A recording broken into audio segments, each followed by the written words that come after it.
Good evening, everyone. Thanks for joining in. I'm Inchira Jagannath from the nasscom 10,000 Startups Initiative, and it's my pleasure to welcome you all for the nasscom India Fintech Awards Knowledge Series, Future of Fintech.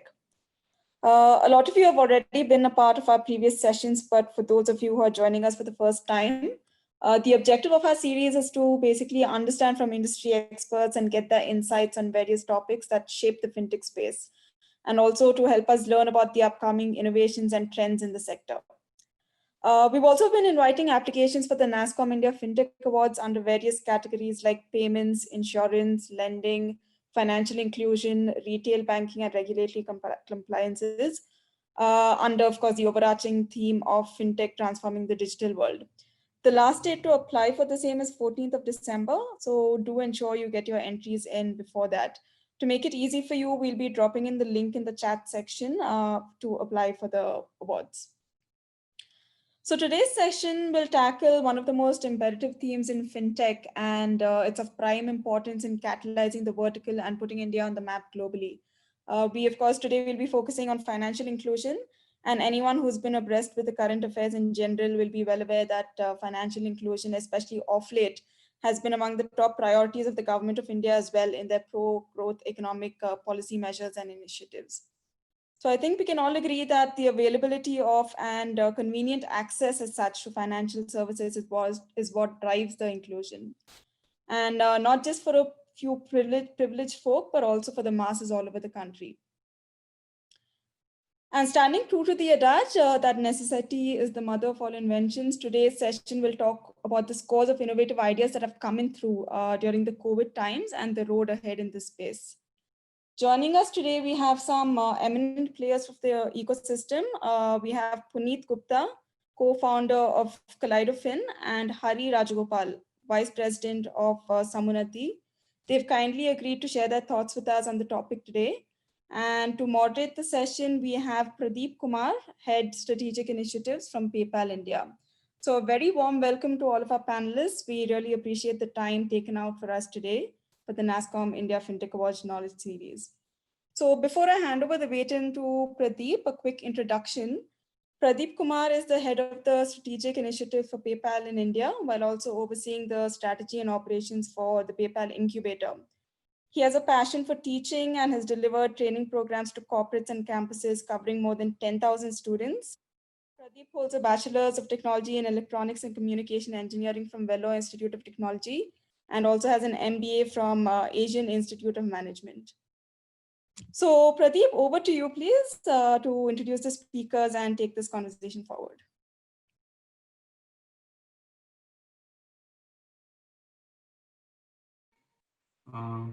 Thanks, Inchara. Hey, Puneet, and hey, Hari. Would you want me to, or would you like to go and then do a very quick and a short intro for yourselves?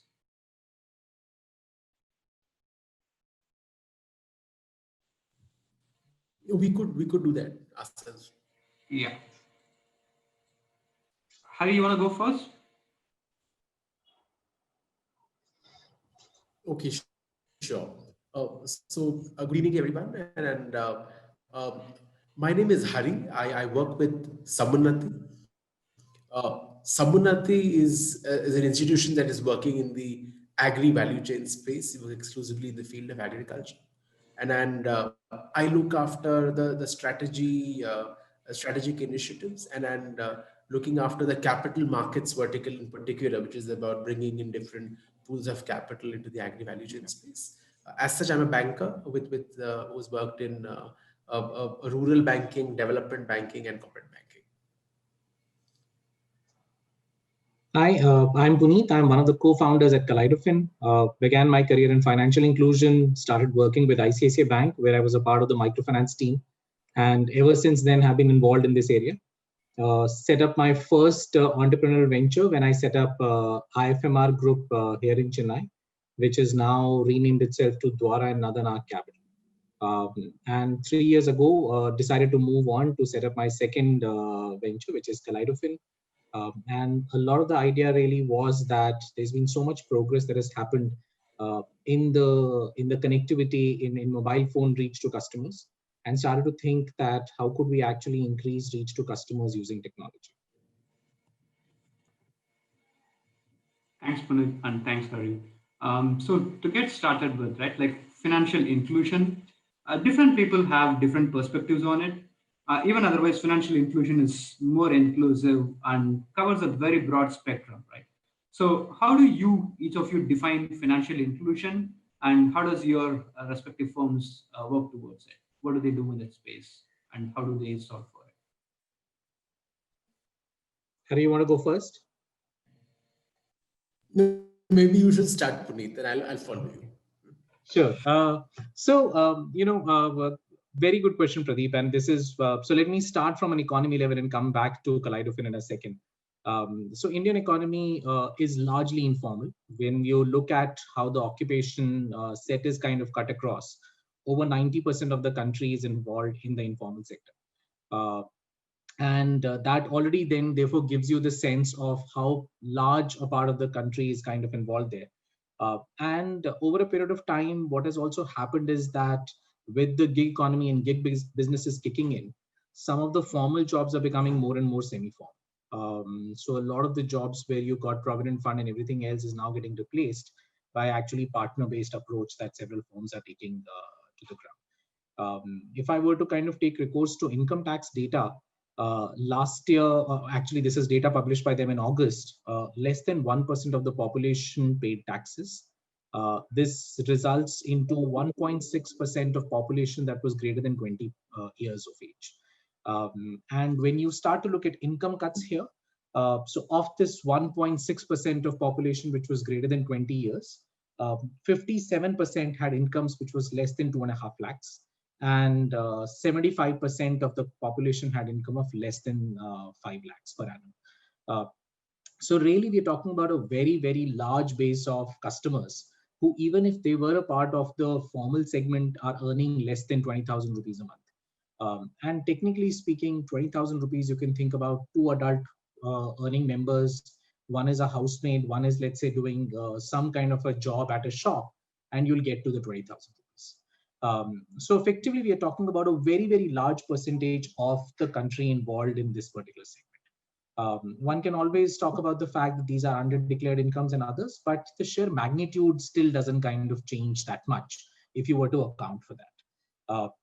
So the first point that I wanted to really make was that this is a very, very large segment of population by any stretch of imagination. This second part, when we talk about financial inclusion, which is where how Kaleidofin looks at this, has largely been that there are a very, very large number of customers who don't regularly interact with financial services.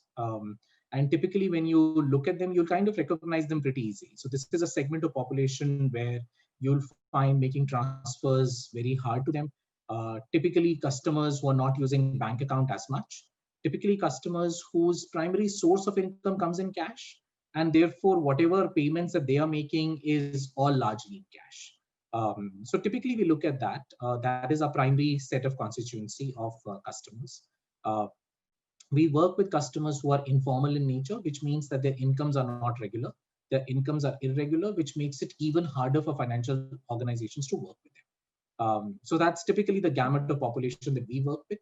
We estimate that the total number of customers in the country who fit this description will be well over 800 million as we speak.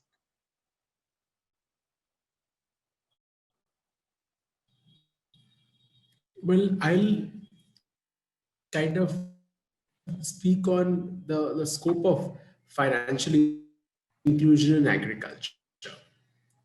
And if you look at agriculture, it is the lack of inclusion coming out of market exclusion, which means you cannot look at inclusion on the financial side in isolation. You have to look at it in the larger perspective of market inclusion, of markets not working for smallholder farmers, of our small and marginal farmer who owns less than 5 acres of land being too small for intermediation by market forces, whether it be the input side, the output side, or any kind of service. And given that finance is only a means, not an end, the lack of market engagement in turn leads to a lack of a credit intermediation as well for the constituency of smallholder farmers.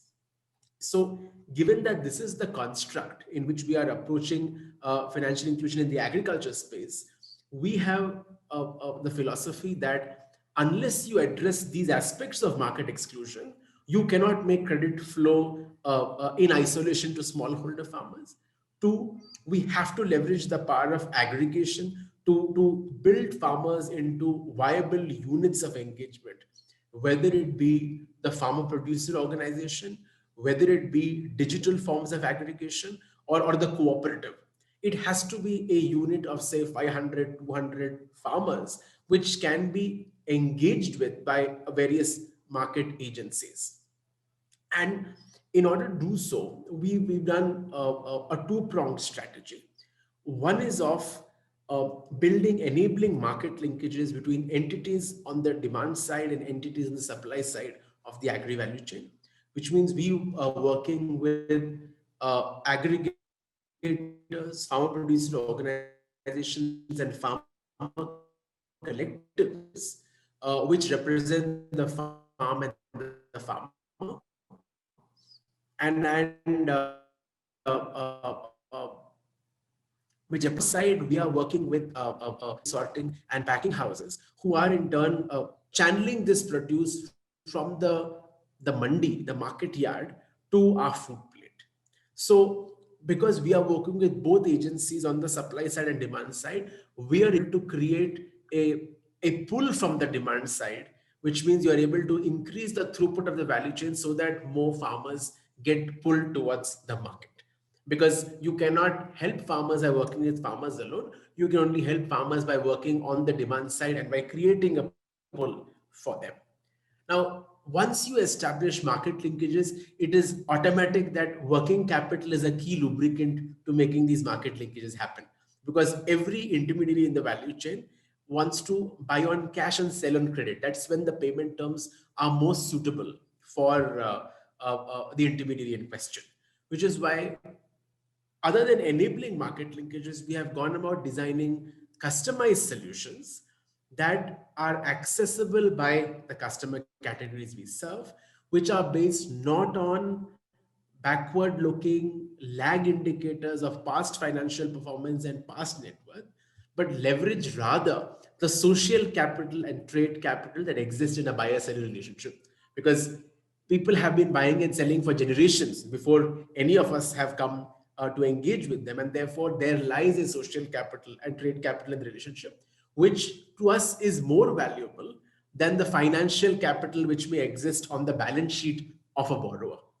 And therefore, by taking the position of an internal player in the value chain, which not only delivers credit but also delivers market linkages, we are able to make a meaningful contribution to moving a given intermediary up the value chain, either increasing their turnover, giving them more access to capital, giving them the ability to buy and sell more. Now, only when the entity, the aggregator or the enterprise does well, can their constituents, their customers, their member farmers do better. So by addressing market exclusion, we are facilitating financial inclusion.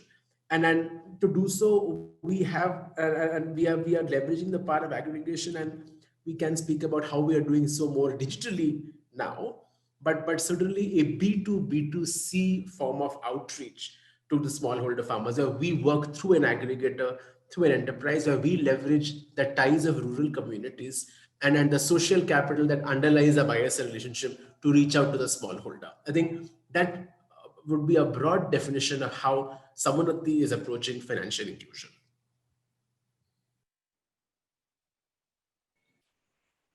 Thanks, Hari, for the detailed input. And it is also kind of very fascinating on how you bring in marketplaces for agriculture and how it could actually kind of create an impact, because it's very difficult to get the money when you need more, especially from the farming side and aspect of it, right? So now, this is a kind of a mandatory question in these times. It's very difficult to kind of not to ask this question, right? COVID has impacted all the businesses, and but whereas I'm more keen to understand how the COVID has impacted, what you do, and then how you do more, especially in terms of the business model, and more especially the impact towards your end consumers or end customers. It would also be great, finally things are turning around. vaccine is around, and today they have even started vaccinating people in UK. So what are all the opportunities, or what is the ray of hope that you see as a result of all of these things, right? Like looking forward, what are the positive signs? So just to quick thing, like what is the impact of the business model? How is it more especially to the consumers and the opportunities? Yeah. So, Pradeep, let me start. I'll quickly give a sense of how do we go about this and what is our business model, and then kind of try to highlight a little bit of the change here. Uh, Kaleidofin really starts by saying that most customers don't understand financial services. We actually believe that people don't like in engaging financial services at all. I haven't seen people tweet about it to say, I bought an insurance today or I bought a mutual fund today. It's largely, it doesn't excite customers. At the same time, you'll see Instagram full of photographs of a new sunglass that you bought or a new shoes that you bought. And that basically tells you that the engagement of customers really doesn't come from financial services. It largely comes from meeting goals. Most of us, I would say, procrastinate. If you ask most people around, and I'm sure it's true for the audience here as well, that do they think that they have a proper retirement plan? The answer is most likely going to be no. For most people, if you ask the question if you're adequately insured, again, the answer is not necessarily going to be yes. Most people don't buy insurance over and above what their corporates offer to them at all.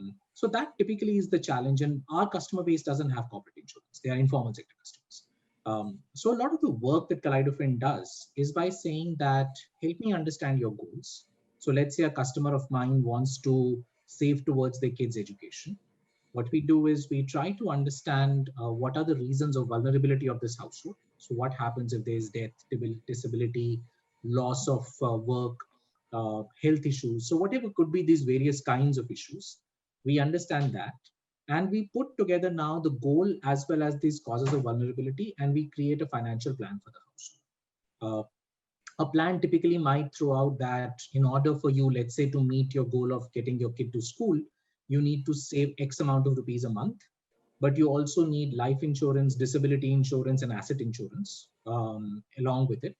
The moment you have these 4 product conversations, and if you were to go to a customer and say, hey, buy investments, now buy life insurance, now buy disability insurance, customer starts to lose kind of interest.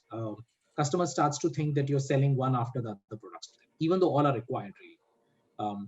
So what we do is we combine these products together, put it into a solutions mold. So my solution, for example, for a person who wants to send their kid to school is a product called Ubharta Sitara or Rising Star. Idea is that we will now in Ubharta Sitara combine these 4 products that I talked about, but also because education is an important goal, it's expensive. So people are actually over saving to be able to get to their goal. We also allow customers to borrow against their savings at any point of time. Just like you can pawn gold, you can actually borrow against whatever savings that you've made. So that also becomes a product feature for what we are offering. And that then becomes a full solution for the customer. For an informal sector customer who's not making incomes in a few months, this also becomes very attractive, because in months when you have less income or more expenses, you can actually use this to tide over the liquidity gap. So this is typically the way in which Kaleidofin offers its solutions to customers.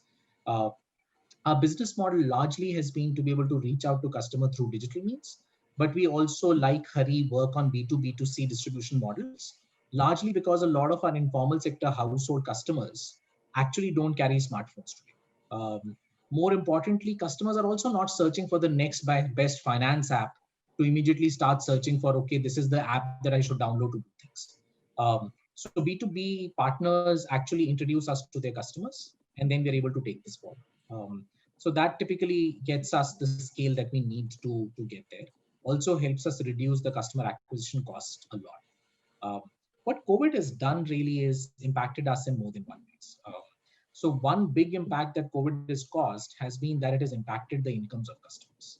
I'm sure if you look around, a lot of customers, right from hawkers to shopkeepers who had employed people, drivers, all of these people have had losses of income, and that too quite dramatic losses of income. Even household help, domestic help at some point of time were just not called into houses, and most people actually stopped paying them as well during this duration. So one of the biggest thing that has happened has been income effects. And I would at this point of time tell you that it's not that the incomes of customers have come back as much as they were. And you can make it out, the traffic on the roads has started to increase, but it's still not as much. So biggest impact to us has been impact on customers' income, which automatically then changes how much can they save, how much can they borrow, what can they do. So all of that changes on account of that. The second big change that has happened on account of COVID, which has again been a little negative, has been that it still requires us to do a little bit of training on the ground for us to be able to go to enable our B2B partners to be able to do this. With lockdowns, movement was very difficult. And then further movement of our B2B partners to meet their own customers was difficult. So they were not able to reach out to customers as well, which has now started to improve quite dramatically at this point of time. So I would say that we are now getting back to pre-COVID levels of interaction on the ground, at least. So that started to happen. Uh, on the opportunity side, we actually see some massive shifts happening here, at least for our business. One of the biggest opportunities that we are seeing here is that during this time, a lot of customers did not get any credit at all. So most MFIs, most entities actually stopped dispersing more loans and stopped giving out credit. And I think this was the time when customers started to realize that savings is important. I should have a savings buffer to tide over these kinds of issues. So I think just the need for savings for our kind of businesses got exaggerated. So that was one big positive. The second thing that has happened is that the adoption to digital technologies has made our costs even lower. So earlier, in order to convince a B2B partner, we were traveling a lot to be able to sign up with partners. That has actually become easier now. Most partners are very comfortable in doing the interaction digitally. And actually, I would say that we've doubled our partner base since the time COVID started. And this is basically what we've managed is in 7 months is what we had managed in 2.5 years prior to COVID starting. So just the sheer reach because of the fact that you don't have to travel with the same number of people, we were able to do a lot. The third thing that we were able to do was we were actually as a team get together and start to think about what other services could be offered to our customer. So one of the big things that we started to do was to say that can we offer cashless services to other entities, because it was hard for any partner to reach out to them and collect cash from customers. So we started to look at offering a service called Kaleido Pay, which is our payment services, largely works for customers who don't have ability to be able to use UPI easily. So that's basically where our service comes into picture. Plus, we've also added on top of that a service called Score, which is our credit analytics model, which we built for informal sector customers. And since COVID started, that model has been used to lend over 1,000 crores to the customers at collection efficiencies, which are anywhere between 10 to 12% then better than the best in the market that we're seeing at this point. So lots and lots of opportunities are opening up on account of this. Let me stop here, but happy to answer any detailed question that you'll have later. Sure, Puneet. Like before we go on to high, right? Like I just wanted to kind of double click on some of the interesting things that you were mentioning, right? Like for what it's worth, even I don't have an insurance apart from the corporate one, right? So, what is the root cause of people having a lack of awareness in terms of financial literacy, be it among the educated one or more especially even among them? So, what is it that we could do to increase the financial literacy among the people, right? Like, be it insurance, savings, or investments, or basically the money management. That is the broader context. But to very specifically to ask in terms of Fin, you were also mentioning about the financial planning exclusively for the customer based on their needs, right? And you also have to, like, from what you said, like, 1,000 crore loan and all, which means you have a large customer base. So how do you do, and financial planning is more personal. So how do you personalize and make it unique, but at the same time do it at a large scale, right? Like, what's the secret sauce or what goes behind the scenes to ensure that you can deliver on this, if you can share? So lots of questions here, Pradeep, but let me try to give very short answers to most of them. Sure. So on the part really on saying financial literacy, I think we as an organization believes that financial literacy doesn't. It's very hard for people to understand probability of an event happening, planning for how much insurance to buy. Should you today, for example, buy a 50 lakh rupee cancer cover or not? These are all hard questions for anybody to answer. Okay. How much should I set aside? Nobody thought that FD rates will fall to 4%, 4.5%. And therefore, if you were kind of thinking of a corpus, your corpus merely would have You need more than 1.6 times the corpus now to be able to get to your cows. So it's hard to do it from literacy. Literacy only helps you have a positive attitude towards these products and services. But most customers need good advice. The problem with advice again is that finance, like Hari said, it's been a part of people's lives forever. My household can't think about cooking food without LPG. But when you go out to villages, even when they've been given LPG, in a lot of cases, people don't use it. It's because they've built their lives around not using LPG, right? They don't have utensils which work with LPG. It's much high heat. They have utensils which are much better placed for low heat cooking. There are other things. One woman, for example, told us that she just cooks the rice before she goes to the field. She doesn't have to watch it cook over. And after 15 minutes, the firewood runs out and her rice is cooked. In If it's LPG, she has to stand in front of the gas. The point that I'm trying to make with this example is really that people have been living their lives. People have been meeting their goals for thousands of years. So there's a little bit of that intrinsic thing that comes into picture. And there is always that feeling that it won't happen, which is why so many people drive on the roads without a helmet, right? Helmet is equivalent to free insurance. You're carrying it because otherwise you know that you get challaned. You're wearing it on your hand rather than your head. Now, for a customer who's doing that, the customer is basically telling you that nothing is going to happen to me.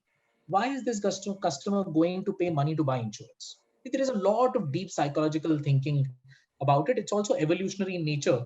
If you always thought that you're going to not live tomorrow, nobody's going to step out their houses, nobody's going to work.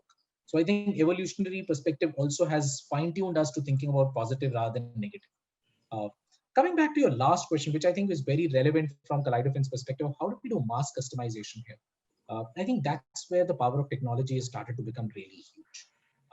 So we use a lot of algorithms. These are classically what you would have heard a lot about. These are machine learning, artificial intelligence-based algorithms. What we do is we don't have unmonitored algorithms. So these are all supervised algorithms, where what we are trying to do is to try to understand different persona types that exist in the market. And as our databases grow, the number of personas start to grow. And we therefore match the persona types, your risk tolerance and risk preference, along with your income types, and a combination, and then match it with your goal and your duration of goal. So by using these 5 or 6 variables, we are then able to customize it to a very large extent to your persona today. But as more and more customer comes in, the personas keep increasing. Hopefully at some stage, we'll have a persona which is equivalent to size 1, which is there'll be a persona for Hari, there will be a persona for Pradeep. But today there is a persona which perhaps covers a certain number of customers. So that helps us give very tailored advice to customers without having the need to have human beings who are designing this all the time. I'll come back to this, but we'll go to Hari to hear on how COVID is playing around with some of the.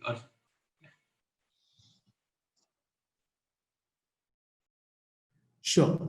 So, well, I would say the pandemic has taught us a lot, and then it has taught us, and I think the society at large, that agriculture is one of the few resilient value chain activities that has to go on, that has indeed gone on. The farmer has been tilling in the field. The farmer has brought in a rabi harvest. The farmer has already brought in a kharif harvest since the pandemic, and therefore there are no, he can't sit at home in the lockdown, which also means that the importance of moving the commodities from farm gate to food plate couldn't be more important. I cannot emphasize enough the importance of this activity. We have to eat whether or not we are at home, or whether we are going to work or we are working from home. So which means that economic activities have gone more or less unhindered. They have gone more or less unhindered because during the pandemic, after an initial, say 15, 20 days of confusion, economic activities have gone in terms of logistics, transportation, the movement of labor, the evacuation of commodities from mandis, all has happened. What has been most important to aid these activities is to maintain the flow of working capital to intermediaries in the value chain, because ultimately you need money to buy the output at the farm gate, then to sell it further to the buyer. And what we realized was customers wanted more or less maintaining the steady flow of working capital for their activities. They were ready to pay on time, but they wanted further drawdowns. So it was imperative for Samunati that we have to keep on churning our books to ensure that customers are serviced. This is heightened on the agri enterprise side, where you have the graders, sorters, the processors, and the traders, as well as for the farmer collectives and the buying, selling of inputs and the procurement of output from the member farmers. And customers have more or less maintained their debt service schedule, maintained their payment obligations, as long as we have also been able to maintain the flow of working capital. So there is a realization of the importance of keeping this engine running, because it is a running engine. The moment it stops, now you have a problem. And therefore, from a stakeholder point of view, what we've realized is the resilience of agriculture, which was not as visible in a business as usual scenario, became more apparent during these extraordinary circumstances. And therefore, the narrative around agriculture, which has usually focused on some of the issues plaguing agriculture. These are not unfounded issues, such as, say, the issue of farmer indebtedness, the issue of the political economy of agriculture, or of loan waivers. That has more or less been the discourse around agriculture. From there, the discourse is changing into how this is a stable economic activity, which is resilient and which is critical for the food security, the income security, the nutritional security of millions of people. And we also saw policy at work from the state level, the central government level, and the district level, where you had very enabling legislations and policy action, executive orders on movement of commodities, inter-district, inter-state, and from, say, the heartland to the port. So we saw policy at work because policymakers understood the importance of keeping this going. What has COVID done for Samunati? I would say, in particular, it has accelerated the digitization of the supply chain, because in the absence of the perfect physical channels that were operating in the pre-COVID world, digitization would have gone at a more regular, steady pace. Now that pace has been accelerated because everybody has realized the importance of having a digital channel of engagement during the pandemic. And what do I mean by digitization? It means that member farmers need to engage digitally with their collective. It is important for us to have for the collective to have an idea of the stock it is owning in order to engage with the buyers, the traders who are supposed to buy. It is more important to have a clear idea of how much produce is available in this district, in this taluka, in these many villages, for a buyer to clearly take a warehousing position on this, that I want so much quantity and this is the price. So all these aspects of digitization are accelerating.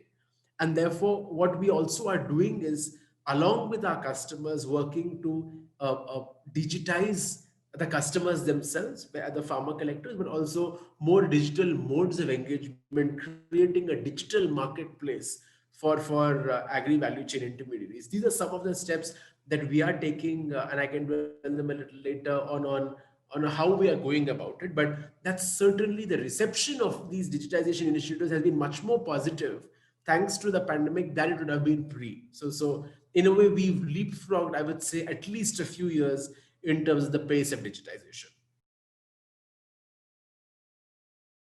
You're on mute. Hari, the follow-up question that I had for you is I kind of understand that you don't have a choice but to digitize, right? Like when you say you, like your end and the entire stakeholders of the value chain, right? So, but how easy or how difficult it has been, right? Like what are the challenges that you face towards digitization, right? Like say for folks like us, you take the laptop and then you go home and then you're more or less done with it, right? Because we're all more or less familiar with how we do and then. But how does it happen, or what are the challenges that happens at the grassroots, more especially for the folks who have been as Puneet was mentioning, it is what they have been doing for ages, and this is something that they have to leapfrog and all that. So how easy or how difficult it has been, or what are the challenges? If you can kind of give us some insights on it, that would be great. So one is the challenges themselves of the digital economy, of using the smartphone or of the internet as a means other than entertainment. Because if there is a smartphone, it is often used by a family member than for the economic activity of agriculture. So that's the first, the mindset change. I think also the fact that there is such little data available on agriculture or on farmers or on farmer collectives. There's such little data which is credible, and therefore the first effort in this sector, and someone is a part of that effort, is to digitize the data of the farm, the farmer, the collective. That if I am a FPO with 500 member farmers, do I at least know who these 500 are? Do we have a link to their identity, to their Aadhaar? Do we know what is the amount of land they own, and do we even have an idea of what is the kind of land that is?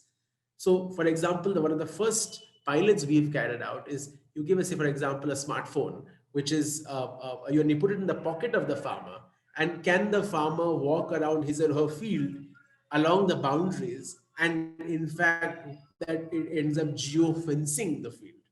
So for example, geotagging the farm and geofencing it, and then knowing what are the crops that can be grown on that field, what is the soil type suitable for, and then that has a dimension which feeds into the inputs that are required, the soils that are suitable, and the yield estimation which is possible. I think we are first in the process of creating those digitized farmer and farmer collective profiles. Now, once you get to that, then you can say that does an FPO have a control over its supply chain? Does it know what is the actual input requirement? Does it know what is the output estimation? These two are very important to be able to engage with the farm input suppliers on one hand and with the off-takers on the other hand. And then can we use digital tools to create the post harvest quality control and handling, which is required for linkages with different markets? Because how do you get beyond the immediate farm gate market buyer who is buying all the produce at a given price? So if we have to increase the income at the farm gate, we will also have to put some thought into how we can diversify the number of buyers, which may indeed be selling different grades to different buyers. Now, there is a role for technology there as well. So that's the first level of digitization. And then the second dimension is, once you have that, there is a certain amount of data available, that there is data on farmers, what is produced, the estimations, then we can actually facilitate a digital market linkages, where we are working on initiatives where we can digitally link buyers and sellers, FPOs and enterprises, off-takers and farmer collectives on a single platform, and also provide all service providers on a single platform, which can then have a highway to the farmer collectives, to the FPOs, where this becomes a single channel of connecting with smallholder farmers and their enterprises. Because the problem of viable intermediation is being addressed through the premise of a single platform which can provide this connect. Now, finance rides on all this. At the moment there is an invoice which is raised by a Cargill, for example, on an FPO, a post-harvest financing can also follow immediately. But the farmer is a precondition, because if you just have if you just ask lenders to come and provide credit to farm producer organizations, it's not going to happen so easily. Now that's the other dimension where we are trying to work, that can we make the information on a farmer producer organization simpler to access for a financial institution, and can we leverage our underwriting and our track record, our experience of this customer category, and can we offer that to the financial institutions? So in a way, we are trying to leverage technology to create a better picture of our customers, but also make them engage better. And once you provide various services, credit is layered on top of that. That's the way we are approaching digitization. Of course, other than the issue of how good is the internet outside a tier 1, tier 2 location, to how deep is the penetration of the smartphone in these locations for the purpose of agriculture. 3, how customize the solution in the local language of the farmer, which means you have multilingual interfaces that need to explain to a farmer or a farmer representative how to transact business. It cannot be done only in English, which means you need to have tactile, intuitive, simple solutions that are easy for my target customer to access and yet get the point across. So I would say the challenges of scalable, simple solutions which are understood by the customer. That is where the challenge lies in our journey of digitization. Harry, you mentioned something interesting, right? Like, I want to direct this towards Puneet based on what you said, right? Like the better picture of the customer. So Puneet was also mentioning that, like, how people still deal with a lot of cash. And then, like, even you were mentioning that, like, it is very difficult to have the digital data on them, or the digitization is challenging, right? So considering that cash is still king and digitization challenges, and very difficult to have a better picture or a full picture of the customer, how does the underwriting even happen with a thin client file, right? Like a thin file client, or a customers with thin file. How do you kind of do the underwriting? How do you establish that, right? Like, because Puneet, you were mentioning even the credit analytics. How do you even manage to pull this off with these clients with thin file, right? Like with all the challenges that what Harry was mentioning and given the context that you were giving earlier, how do you make this happen? Very interesting question, Pradeep. So I think India is one of those countries which is becoming data rich very, very quickly. We were a very data poor country, and we're becoming data rich at a speed which is just super amazing. So a lot of basic infrastructure that has come together in India has been very exciting. So we already had great information bureaus. So that information has been very rich. Some customers may be thin file, but the moment they come into the lending circle, you start to realize even a thin file is a good information, honestly speaking. So that basically becomes the starting point. With the Jan Dhan scheme coming into picture, every customer got a bank account. And what was very interesting was that it also got at least 2-3 things linked to it. So all the benefit transfers got linked to it, including your gas subsidy, including everything else. So that starts to give us some more piece of information when you look at your account information. So just the total number of gas cylinders that you've used itself is a proxy of something. Right? So you start to use and get a lot of information now coming from just the fact that there is one more digital footprint that has been created for you. Again, India leapfrogged the entire telephone and started moving to mobile phones. That itself has started to generate some more pieces of information. What is your recharge history? We have a situation where almost entirety of this country needs to have a DTH connection. We have nobody today who can manage a simple cable connection and things like that. A lot of these things need recharges. So what has started to happen is some of those things are working out. With some of the changes that happened, or some of the shocks that came into picture, which included the demonetization, which included the current context in which what is happening, a lot more customers, a lot more service people have started to take digital cash or kind of digital payments as a mode for settlement. So in general, I would say that the amount of data that we are generating in this country is becoming better and better. And it's some of this information will become even more clearer. So for example, I can also talk about insurance, right? So while insurance is one of those not so well understood product, but I can tell you that a lot of our customers have had bought one LIC policy or the other. It comes from a very deep agent-led sales structure.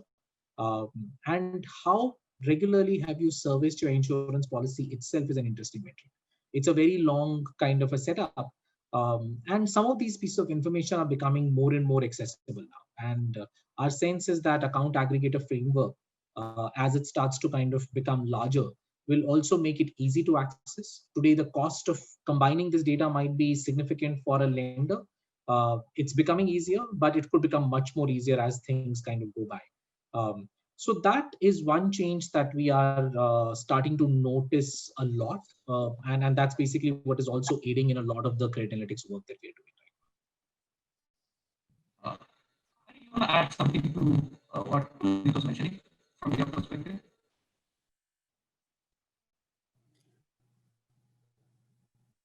Well, yes, please. I would say from a digitization, the question is the digitization, right? Yes. see, though, I will just say some of the initiatives that we are trying to build around digitization, which kind of kind of help customers settle into a new mode of engagement, because you are breaking existing channels of engagement, is we are trying to use the middle B in a B2B2C framework to kind of push the digital engagement. Because when we espouse some form of technology, that is certainly not seen as credible as one which is espoused by their local constituent, by the person who is meeting them day in and day out in the rural community. So for example, we launched a Samanati pay card solution, which is about digitizing the member and FPO engagement, where it is a QR code based card solution, which a farmer can use at the input shop of the FPO, which is selling the farmer inputs, and that the inputs are paid for using this pay card, which then becomes a loan in the farmer's name. This will get liquidated when the FPO buys the produce back from the farmer. So if we were to simply push a credit card or a debit card and say, here's a preloaded card, please use it, they will say, where do I use it? Or at best, it will be used for some consumption purposes. But by helping the middle B into the equation, which actually has a meaningful day-to-day engagement with the member farmers, we are able to push this dimension of cashless farmer level engagement. So it is important to co-opt the aggregators in this picture, because they are the ones on the ground who have a meaningful relationship. No matter how noble our intentions, maybe we need to leverage the local community in our efforts.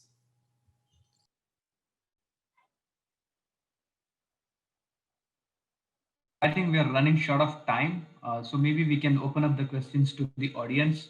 If we have time, I'll come back for one last one. If not, we will go ahead with the audience questions. Sure. Thanks to our panel. Yes, we do have some questions that have come in from the audience. I'm just going to pick a few in the interest of time. So one of them is, what role does the government play in financial inclusion? What are your thoughts on that? Yeah, I can start with that. So there's a lot of focus from the government on financial inclusion. Honestly speaking, there is a lot of this has gone into policy, right from offering new licenses, which were the small finance bank licenses, to the payments bank licenses, to making eKYC easier, to be able to bring around banking correspondence, to making Jandan accounts easily accessible, to reducing transaction costs on transfers between accounts and making payments seamless and cheaper. So the government has actually taken a lot of steps in this regard, honestly. But I would still say that the whole point is that eventually market needs to be able to take over. The thing is that it's going to be hard if you start to say that 90% of the population of this country has to be serviced by the government. Then the question is, why not the other 10% as well? So I think from where we look at it, it is largely speaking to say that this is a very, very large segment of population. There are lots and lots of business models which are out there which make it pretty attractive to be able to run businesses here. The markets are so large that you are not really at a threat of disintermediation right now. And therefore, there is a lot of work that you can do in today trying to set up business models that are both profitable and highly scalable here. And what is most important is that if we solve the problems in India, some of these solutions can easily be ported to the rest of South Asia and Africa. The commonalities of the fact that these customers remain underserved remain exactly the same. I would not be surprised if Samanati very quickly starts to say that we want to set up Samanati South Africa or Samanati Africa in general. The kind of work that they're doing is as reaching out to farmers and addressing issues of middlemen is super relevant in places like Africa, Kenya, lots of those kinds of specific geographies there. So, so very much, I would say that government's initiatives are there, but a lot of private initiatives possible. Thanks, Puneet. Yes, the next question we have is, how strong do you think the correlation is between, financial inclusive and sustainable poverty reduction in our country? Well, I would say there is a correlation. There is only by working with the economically active poor in the first thing, because no, we work, for example, with the economically active poor, and then we do not work as a model with those who are below the economically active line. Only then can you generate enough resources which then feed into the government's own poverty reduction initiatives, because ultimately you need to, there is always be a segment of people who will need help from the government, and there is a very wide section of people who are not a middle class and not poor, and only by expanding this segment can you actually address the problem of acute economic poverty. So there's been a very interesting research that was published by Rohini Pandey. I would say that's one of the classic researchers in this area, which actually started to look at effect of bank nationalization reduction of poverty. And it found a very, very strong correlation between the two. So, and ever since I could say that while research has also proven it, but I can tell you that from our own work and experience, we see it on a day-on-day basis. In a lot of cases, especially for the informal sector household, the big issue is that how do you actually get money? How do you actually make money? For people like me, I will get a job and I will make money. But for bulk of the informal sector, you actually have to find a way to unlock your own labor. So a lot of the work that happens by giving microloans to people is that you'll see people investing in things like buying a cow, buying poultry, adding a tiny little shop, start a small eatery. All of this investment that you're making in your enterprise is actually perhaps the only way in which you can unlock your own labor. Sometimes just to even migrate out of a place, you need to be in a situation where you have 2 months of cash to be able to go to a new city, and you have enough money to be able to just travel out to be able to start earning money. And I think a lot of the work that has happened in the area of financial inclusion has offered to people that basic capital to be able to move out and therefore unlock your own capital, and in the process start to make money. So at an overall level, I would say the correlation, at least to my mind, is extremely, extremely high.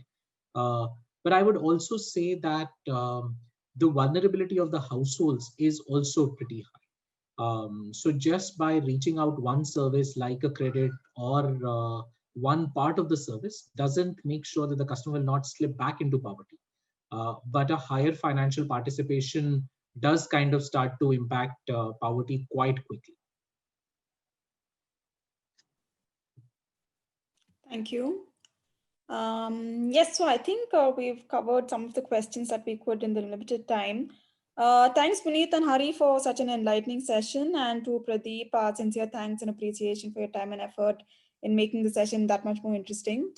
On a closing note, earlier this week, nasscom released an updated Startup Pulse survey report that focuses on the road to recovery for Indian startups. We've dropped the link in the chat section, so please do have a look, and I'm sure you all will find some valuable insights in the report. You can download the report through the link that's mentioned. The next session is on future of fintech, innovation in retail banking amongst our series, which will be taking place on the 11th of December, and we look forward to seeing you all there. So thank you once again to the audience and also to our panel. See you all in the next series. Have a good evening. Bye-bye. Thanks, Puneet. Thanks, Hari. Thanks, Inchara. Thank you. Thank you so much for the opportunity. Really enjoyed being here. Thank you, Pradeep. Thank you.